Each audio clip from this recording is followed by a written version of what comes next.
Hola amigos, muy buenos días. Soy el pastor Joel Castañeda de la Iglesia Cristiana Península Viva, aquí en Acapulco, Guerrero, México. ¿Has escuchado tú que cuando llegas a una nueva religión eres adoctrinado? Es decir, tienes que aprender la forma de pensar y las enseñanzas de ese grupo religioso. Bueno, precisamente es de lo que se trata el cristianismo.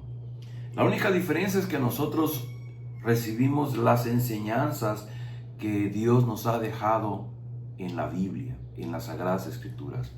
De ahí la insistencia de estudiar la Biblia, de leer la Biblia, porque en la medida que vamos leyendo la Biblia, el conocimiento y la voluntad de Dios va permeando en nuestra mente y va formando parte de nuestra forma de pensar y de reflexionar.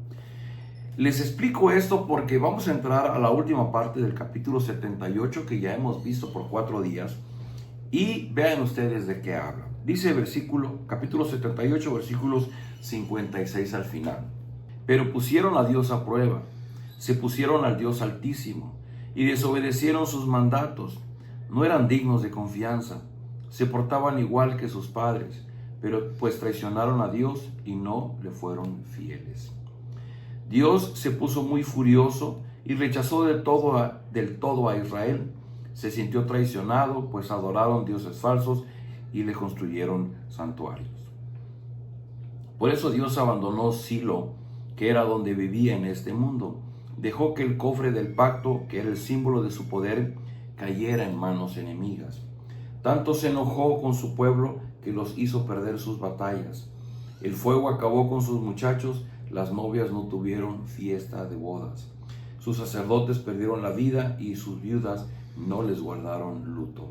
Pero Dios despertó como quien despierta de un sueño y dando rienda suelta a su furia, puso en retirada a sus enemigos, para siempre los dejó en vergüenza.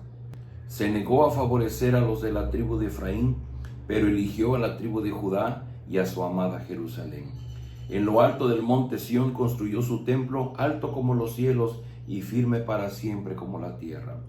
Dios prefirió a David, que era su hombre de confianza, y lo quitó de cuidar ovejas para que cuidara a Israel, que es el pueblo de Dios. Y David fue un gobernante inteligente y sincero. Como siempre, cada porción de la Escritura tiene mucho que extraer, pero vamos a ir hoy a lo más básico, a lo más sencillo. Y yo te invito a que si tú tienes tu Biblia a la mano, te invito a que tomes una pluma, un marcador y marques esto en tu Biblia. Versículo 56. Pero pusieron a Dios a prueba, se pusieron al Dios Altísimo, desobedecieron sus mandatos, no fueron dignos de confianza, se portaron igual que sus padres, traicionaron a Dios, no fueron fieles, adoraron a dioses falsos y construyeron santuarios. Les decía yo apenas hace unos días que la Biblia nos fue dada con 3 propósitos. Número 1, que podamos conocer quién es Dios y qué hace Dios. Número 2, que podamos conocer quiénes somos nosotros para poder, en tercer lugar, poder comprender cómo relacionarnos con Dios. Y una de las cosas más difíciles que puedo vivir en la vida, en el ministerio pastoral, es lograr que una persona que llega nueva al Evangelio pueda tomar ciertos hábitos, como es el hábito de la lectura cotidiana de la Biblia. Porque es cierto, todos los que llegamos nuevos al Evangelio necesitamos ser adoctrinados, aprender una doctrina. Solo que esa doctrina no es doctrina de hombres, no es una doctrina de un pastor, es lo que Cristo dejó. Allá en Mateo 28, justo antes de que el Señor Jesús partiera a los cielos, Él dijo: vayan, hagan discípulos, bautícenlos y enséñenles todo lo que yo les he dado. ¿Dónde están esas enseñanzas? En los evangelios. Y después los apóstoles escribieron cartas que abundan en el conocimiento del evangelio. Así es que si yo quiero ser adoctrinado, pues tengo que ir a la Biblia y leer lo que dice ahí. Entonces, en este capítulo que leímos, en esta porción, es un capítulo más, es una porción más que habla de nosotros. Y a lo mejor cuando lo leemos dicen otra vez lo mismo, otra vez lo mismo. Bueno, yo le quisiera invitar a que por esta mañana reflexionemos en estos calificativos que el salmista dice del pueblo de Dios, y quiero aclarar que está diciendo de nosotros. Hoy, en este tiempo, en este año, en este día, en este mes, está hablando de nosotros, todos aquellos que de alguna manera buscamos conocer y obedecer a Dios. Y dice que entonces el pueblo de Dios puso a prueba a Dios, ¿no? Si tú me das, yo hago, y si tú de verdad eres, entonces haz esto. Se opusieron al Dios Altísimo. Dios dio los 10 mandamientos y el pueblo hacía algo distinto. No fueron dignos de confianza. Dios les dio promesas y les encargó una tarea y el pueblo no puso interés en ello. Dice, se portaron igual que sus padres, es decir, este mal viene de generación en generación y entonces no fuimos fieles y adoramos dioses falsos y hasta construimos santuarios. Cada una de esas frases sería tema de un sermón de 1 hora.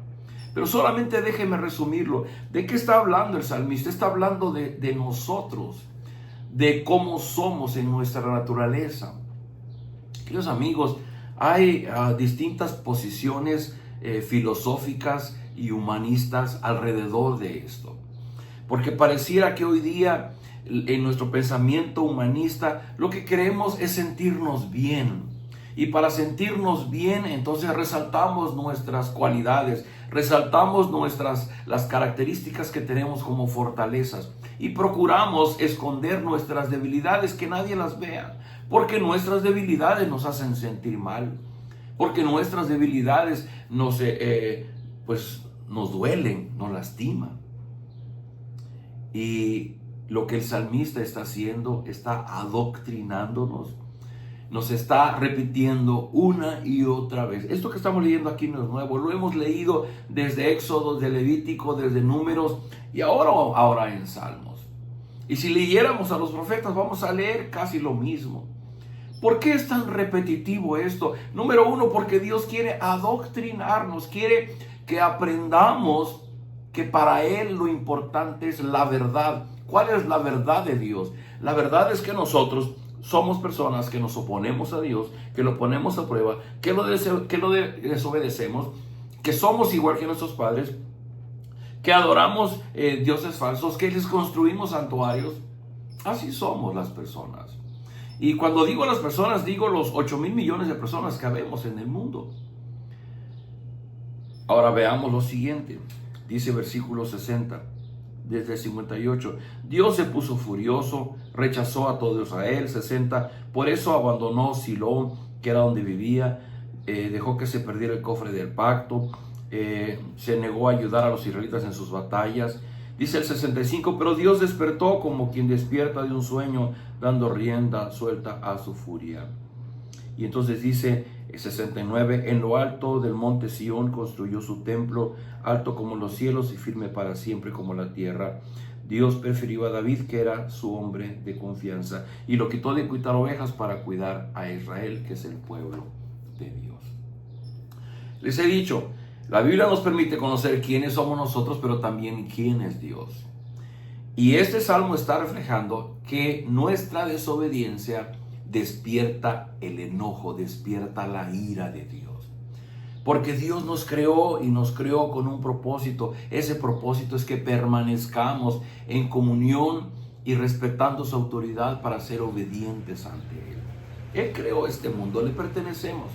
Y cuando el hombre insiste en su desobediencia de no hacerlo así, entonces obviamente hay un enojo, hay una ira de Dios. Pero entonces en el versículo 69 dice, pero 68 dice, pero eligió a la tribu de Judá y a su amada Jerusalén y construyó su templo en el monte Sión para que estuviera firme para siempre como la tierra. Queridos amigos, y una vez más aparece entre líneas el evangelio. Porque Dios le había dicho como una advertencia a la serpiente que nacería de la simiente de la mujer alguien que lo aplastaría en la cabeza. Y después Dios va a llamar a Abraham para formar un pueblo. Y le dijo a Abraham que a través de su pueblo, a través de su familia, será de bendición a todas las familias de la tierra. Y lo que se ve entre líneas es al Señor Jesucristo. quien viene a ser el Redentor, el Salvador. Entonces ve aquí, Dios dice, Dios se enojó, pero de repente dice, despierta. Y entonces Dios toma a la tribu de Judá y establece en Jerusalén su reino para siempre, y escoge a David, dice, para que dejara de cuidar ovejas y para que cuidara a su pueblo, el pueblo de Israel. Queridos amigos, esto es claro en toda la Biblia. La Biblia habla de quiénes somos como personas, pero también habla de lo que Dios está haciendo para nuestra redención. Y eso lo vemos claro en este salmo. Pero quisiera terminar con esto. Qué importante es que cuando vamos a la Biblia, escuchemos que lo que Dios dice ahí nos está hablando hoy día. Y que en esta mañana usted y yo podamos tomar la Biblia, leer esas porciones y cuando menos ser honestos y reconocer delante de Dios que somos así como describe la Biblia. Que podamos pedir perdón y que mirando hacia la cruz de Cristo podamos mirar en Él a nuestro Redentor. Y decirle, Señor Jesús, no solamente que tu sangre caiga sobre mí para limpiarme, para quitar mi culpa delante del Padre, sino también sé tú mi Redentor. Ven, rescátame de mis malos deseos, de mis debilidades, de esto que hay en mi corazón, de querer desobedecer a Dios, de ser igual a mis padres, de traicionar, de no ser fiel a Dios, de construirme altares, de adorar ídolos. Ayúdame. Entiendo que eso molesta, enoja a Dios, y lo que yo menos quisiera es enojar a Dios. Ese es el propósito de la Biblia, poder tener un momento de ser adoctrinado en la verdad de Dios para nosotros. Oremos. Padre, gracias por tu palabra, gracias porque siempre tienes la forma de hablar a nuestra vida y hacernos comprender tu verdad. Y tu verdad es lo que somos ante ti. Perdónanos por esas formas en que nos comportamos y rogamos que el Señor Jesús, que dio su vida en el Calvario, no solamente su sangre sea derramada en nosotros para borrar nuestra culpa y poder permanecer delante de ti, sino también que sea nuestro Redentor todos los días, que nos salve de este corazón egoísta y rebelde. Y rogamos que tu redención sea completa hasta que un día en tu presencia podamos ser completamente libres de esas ataduras del pecado. Lo rogamos en el nombre de Jesús. Amén. Amigos, nos vemos el día de mañana.